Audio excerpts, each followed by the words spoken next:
আগ্রাসনের বিরুদ্ধে এবার লং মার্চ নিয়ে আখাউড়ায় ভারত সীমান্তে গেল ছাত্রদল, যুবদল ও স্বেচ্ছাসেবক দল।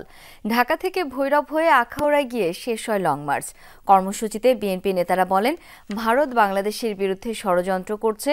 দেশটির চক্রান্ত রুখতে বাংলাদেশ আজ ঐক্যবদ্ধ। ভারতকে এমন বার্তা দিতেই এই লং মার্চ।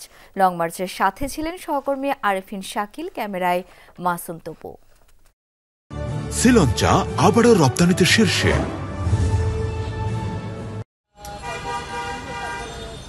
স্বাধীনতা সার্বভৌমত্ব প্রশ্নে আপোষহীন বার্তা দিতে ছাত্রদল, যুবদল ও স্বেচ্ছাসেবক দলের এই আয়োজন।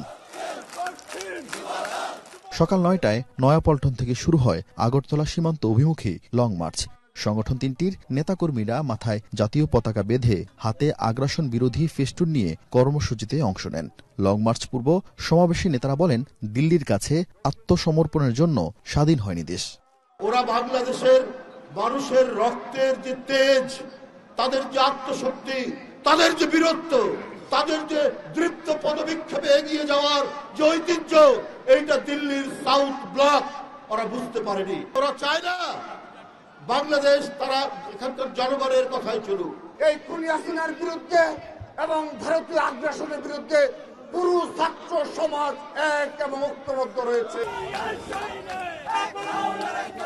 নারায়ণগঞ্জ, নরসিংদী হয়ে আগরতলা অভিমুখে লং মার্চটি পথে পথে বিএনপি নেতাকর্মী ও জনতার উষ্ণ ভালোবাসায় সিক্ত হয়।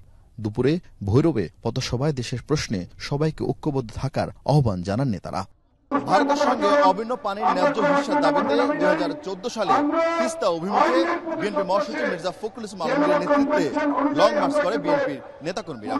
সেই ঘটনার প্রায় 10 বছর পর আখাউড়া সীমান্ত অভিমুখে লং মার্চ করল বিএনপির 3 সংগঠন।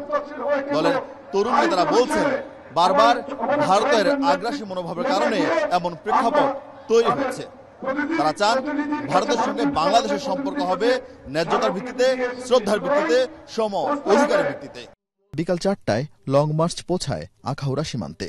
স্থানীয় স্কুল মাঠের জনসভায় নেতারা দেশের প্রশ্নে কোনো ছাড় না দেওয়ার অঙ্গীকার করেন। বলেন, পলাতক শেখ হাসিনা ও ভারত বাংলাদেশের বিরুদ্ধে অবস্থান নিয়েছে। বাংলাদেশের প্রতিদিন সীমাটির জন্য আমরা পাহারায় থাকবো। আমরা পিন্ডির জিঞ্জির ভঙ্গ করেছি, আমরা দিল্লির দাসত্ব করার জন্য নয়। ভারতে এখন আওয়ামী সন্ত্রাসীদের যারা যারা অবস্থান করছে তাদের প্রত্যেককে বাংলাদেশে ফিরিয়ে আনতে হবে। আমরা কেন রক্তচক্ষুকে ভয় পাই না। ইস্পাত কঠিন ঐক্যের মাধ্যমে বাংলাদেশের স্বাধীনতার প্রতি যে সকল দৃষ্টি দিয়েছে সেটাকে প্রতিহত করতে হবে। লং মার্চে অংশ নেন 3 সংগঠনের জেলা, মহানগর পর্যায়ের শীর্ষ নেতারা। বহরে প্রায় 4 শতাধিক গাড়ি থাকায় ঢাকা সিলেট মহাসড়কে তৈরি হয় তীব্র যানজট। আরেফিন শাকিল, যমুনা নিউজ, ব্রাহ্মণবাড়িয়া।